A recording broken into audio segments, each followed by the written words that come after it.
Me parece adecuado en la celebración de este Día del Metodismo recordar y retomar una gran inquietud que atravesó todo el ministerio de Juan Wesley, el principal iniciador del metodismo y por cuya experiencia de la gracia y la presencia de Dios el 24 de mayo de 1738 celebramos este día. Por lo general recordamos los momentos de gran intensidad, los momentos decisivos, las grandes frases y las acciones más destacadas de Wesley, que sin duda fueron muchas. Pero hoy quisiera centrar nuestra atención en una preocupación que fue tan grande e importante como sus grandes momentos y aportes. Creo que vale la pena reflexionar sobre este tema porque conecta con la situación de crecimiento, de descrédito y de irrelevancia que hoy vive toda la iglesia y que sin duda debe preocupar a todos los y las creyentes.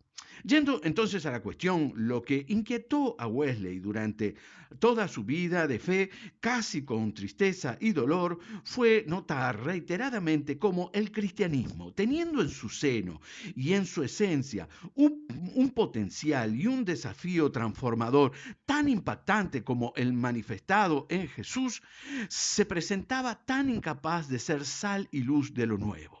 ¿Cómo poseyendo una fe tan fermental una y otra vez, en lugar de encender y desplegar su potencial de cambiar al ser humano y a la historia, apagaba y debilitaba esa fe, traicionándose a sí mismo y por supuesto al propio Dios?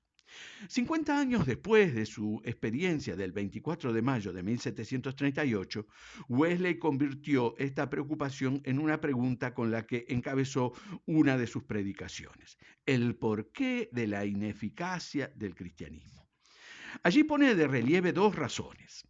La primera es ese apego a lo material en que las cristianas y cristianos suelen recaer a pesar de confesar que ponen su confianza en Dios.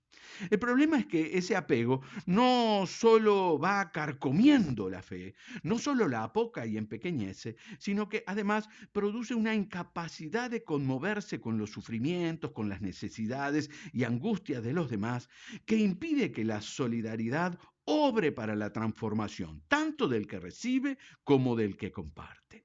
Es más, dice Wesley, ese apego a lo material acaba siendo una ofensa al Espíritu Santo porque contraría una de las consignas básicas con las que nació la iglesia de los Hechos de los Apóstoles: que no haya ningún necesitado. Y esta no era solo una consigna para el interior de la iglesia, sino que la iglesia debía plasmarla en su vida de comunidad para que se convirtiera en un revulsivo para el mundo. Pero con tristeza constata Wesley que a lo largo de su historia la iglesia se ha conformado al mundo más de lo que ha luchado por transformarlo. La segunda razón que Wesley ensaya en esa predicación sobre la ineficacia del cristianismo está en estrecha conexión con la primera.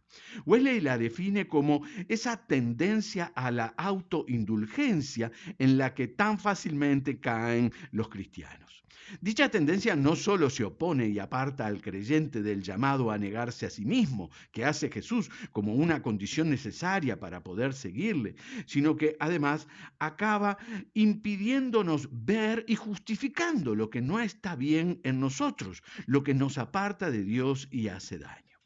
Precisamente es la autoindulgencia lo que, en conexión con la razón anterior, acaba justificando el apego a lo material que inhibe a la solidaridad y al compartir mediante distintas coartadas, como, por ejemplo, yo también tengo necesidades y las mías son tan importantes como las de los demás. O, bueno, entiendo que hay gente que padece necesidades, pero de eso tienen que encargarse los responsables de la situación o las organizaciones que trabajan en ese tema. O si son pobres, es su culpa. Yo me rompí el lomo trabajando toda mi vida y a mí nadie me regaló nada.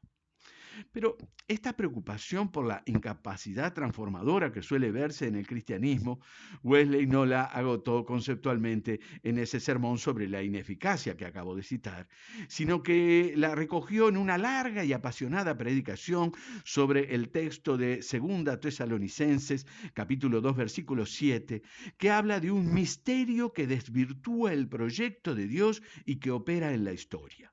Pablo, el autor de esta carta, lo designa como el misterio de la iniquidad. En el sermón sobre este misterio, Wesley plantea que la iniquidad falsea al cristianismo por la vía de tres mecanismos muy eficaces para provocar la ineficacia de la fe. Lo primero que el misterio de la iniquidad siembra es el amor al dinero. Claro que este amor no se conforma con obrar desde la codicia y la avaricia para desvirtuar la fe, ya que eso sería muy evidente y grosero y consecuentemente fácilmente se tornaría inaceptable.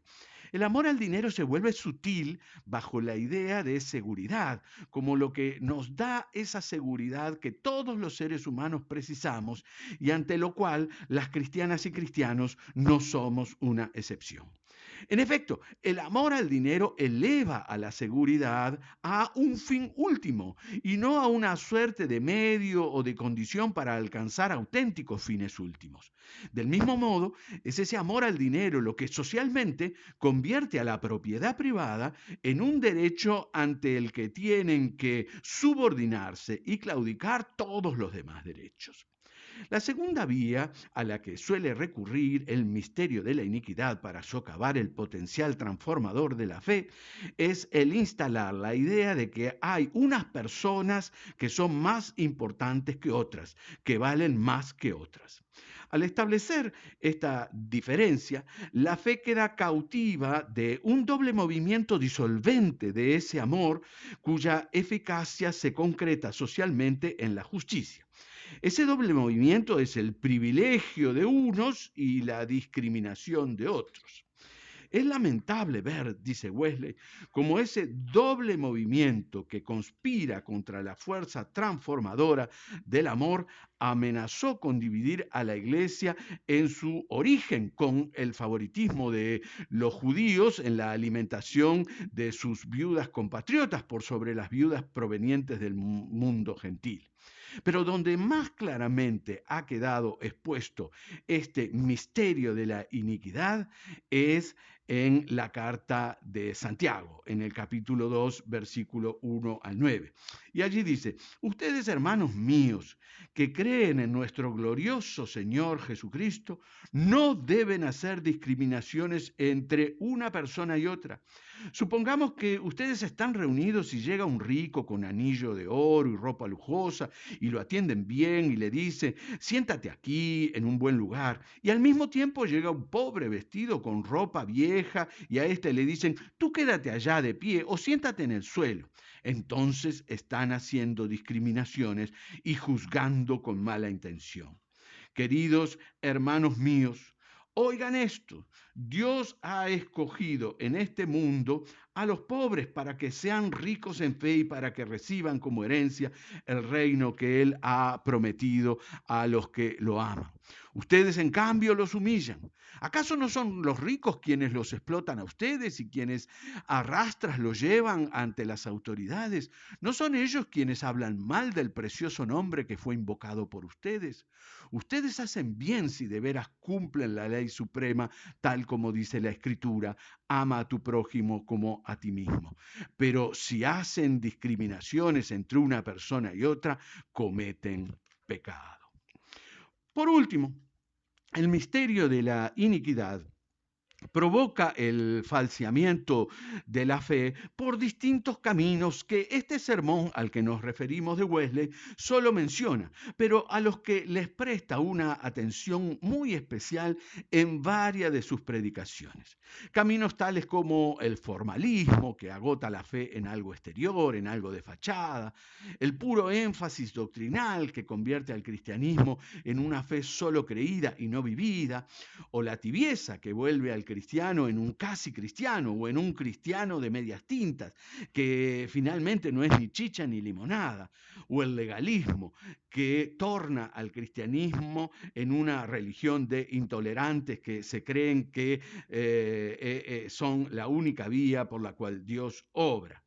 Llegados a este punto, podemos constatar que la preocupación de Wesley coincide con la de Jesús, que intuía que algo tan fermental como el proyecto de Dios podía volverse algo tan estéril como la fe de los saduceos y de los fariseos, que en lugar de levadura de lo nuevo se habían vuelto levadura de iniquidad, que en lugar de ser portadores de una experiencia de amor y de gracia, habían convertido a la fe en una carga oprimente y agobiante.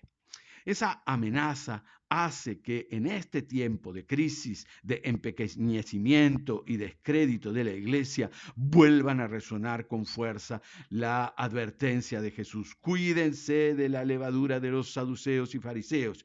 Y también vuelva a resonar con fuerza la pregunta inquietante de Wesley. ¿Por qué el cristianismo se ha vuelto tan ineficaz? Advertencia y pregunta que no podemos soslayar si queremos vivir una fe auténtica y ser auténtica iglesia de Cristo.